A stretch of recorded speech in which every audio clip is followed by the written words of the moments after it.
Okay, my friend, let's move it to the Etihad. Manchester City, 5 straight wins, made that 6. A 14-minute spell, goals from Foden on 7 minutes and Haaland 14 minutes.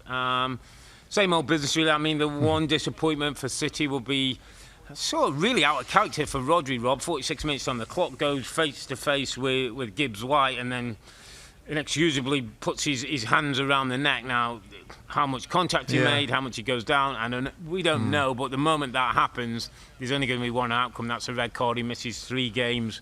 And Pep actually came out, which he doesn't obviously publicly do this too many times, and said how angry he was with Rodri. There was the old when Rodri walked off after he got the red card, Pep sort of did that where he wasn't even looking at him. So disappointed, I think, in the composure for a player who's been brilliant this season and been such an important part of the team with other players missing, injured.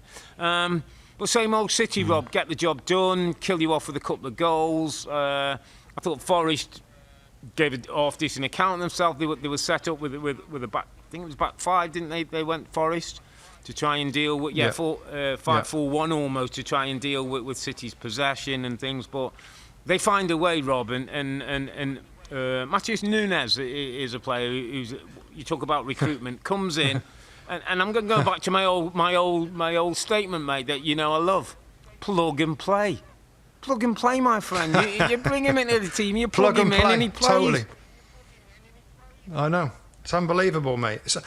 Listen, I'll go through. It's just, and it's not as though he's been there. This player's been there at Wolves for any others. Any other teams that might want to fancy a new midfield player instead of getting the young kids from all over for Chelsea. He was right there. He showed what he could do. We saw him in the first game of the season at Old Trafford. I thought he looked really good then.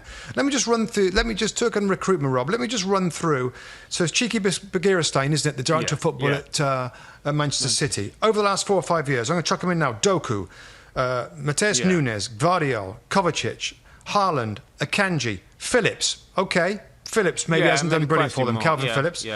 Jack Grealish done well. Julian Alvarez, a World Cup winner. Ruben Diaz has been brilliant. Ake's been amazing.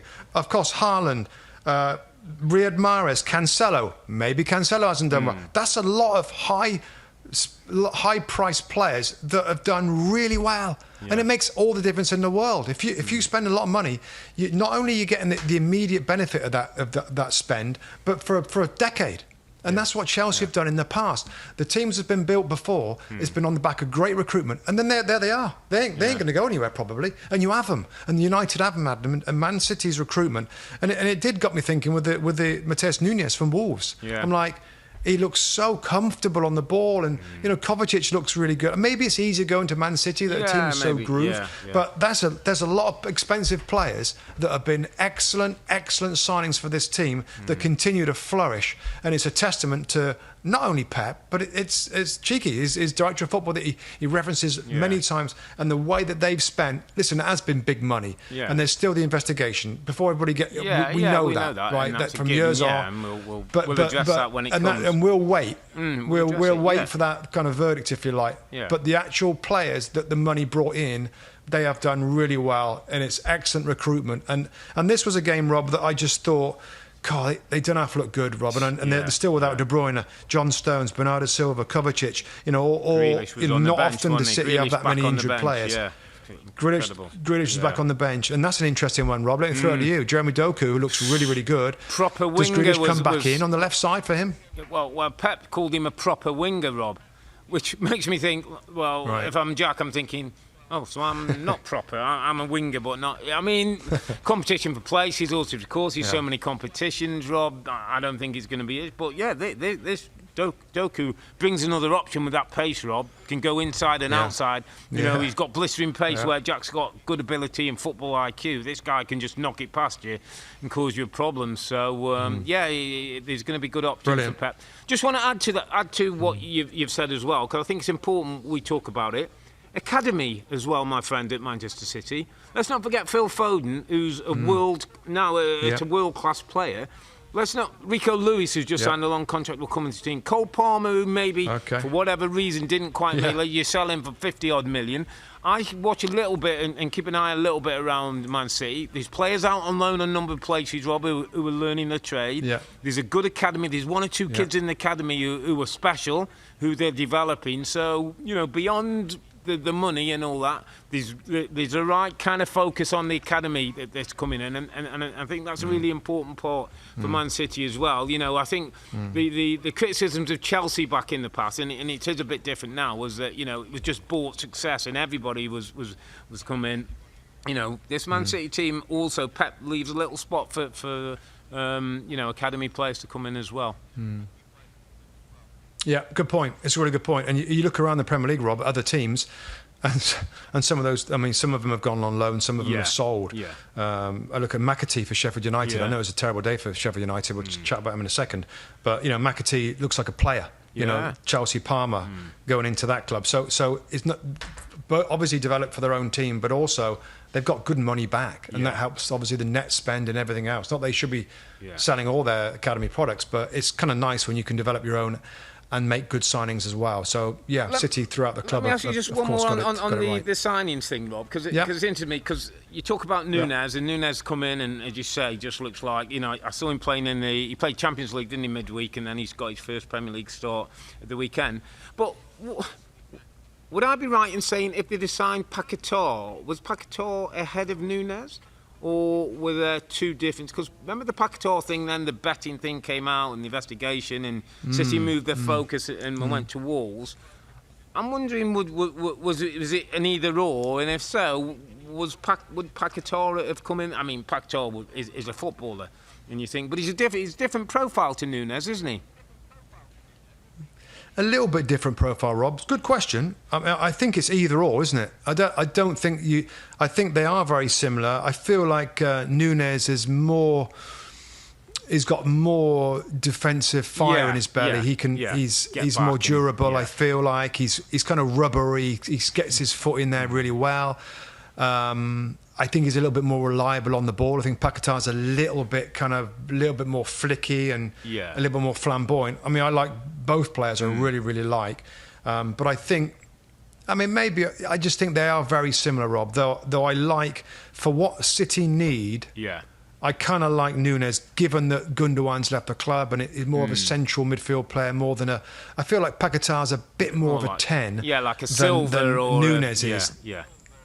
Yeah, he's a bit more like that playmaking De Bruyne type, where Nunes, he's got a bit of everything as a central midfield player. He can do everything really well, and Paquetá maybe isn't quite that same on the defensive side of it or the other side of the ball. So, no, it's good question.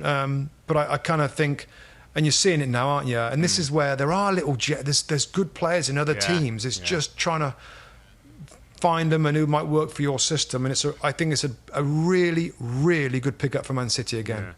Yeah, City look in decent shape, 6 straight wins. Question that was posed in the studio by our very own Lady Lowe. You know how she likes to be provocative at certain times, and she said, all the time. At what point are we talking about a Man City season where they win every game, and is that possible? Or an invincible Man City season? Is that also, would that be kind of on Pep's radar, not only to win it? Could there be an invincible? She said, if we get to 11 or 12 and they've won, double this number now, and we get to 11 or 12 and they've won every game, or certainly are unbeaten, do we have to start talking about some of that stuff? A bit early, yeah? Well, 11 or 12 is early, isn't it? Yeah, this team can absolutely. Is it something then that becomes a bit more of a focus? It builds, doesn't it? Each time when 11 gets to 12 and 12 gets to 13. Yeah. No. I'll tell you right now, it's possible. It's absolutely possible that this team can be invincible. It just is possible. Do I think it'll happen? No, I don't. But it's absolutely possible. I don't think it starts to get on the thought process until 20-odd games in. 20-odd games in. 20-odd games in. 23, 24 maybe, and then you're thinking... Yeah. and it is difficult when those old Champions League Yeah. games kick it, which they are now. It's that time of the season now where they're kicking in.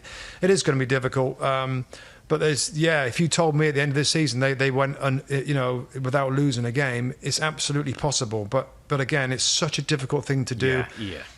Given the style that they play in, given the rotation that they do, it's not as though they do rotate a lot, Pep, in Yeah, in quality the of league games as well opposition. as I know, everything else. So, the three promoted teams haven't started that well, but there's some good coaches in this league now, and there's some different kind of tests every week. So yeah, again, it was just one of those kind of a bit flippant throw out early, but kind of thing that. If we get to Christmas and we're still talking the same thing, my friend, then maybe we'll start having a little bit more of a serious conversation about it. Hi there, I'm Rebecca Lowe, studio host for NBC's coverage of the Premier League. Don't forget to hit subscribe to watch more videos all season long. And for even more Premier League content, from original series to live matches, head over to Peacock. And be sure to tune in for Premier League mornings every weekend on USA Network and on Peacock. We will see you there.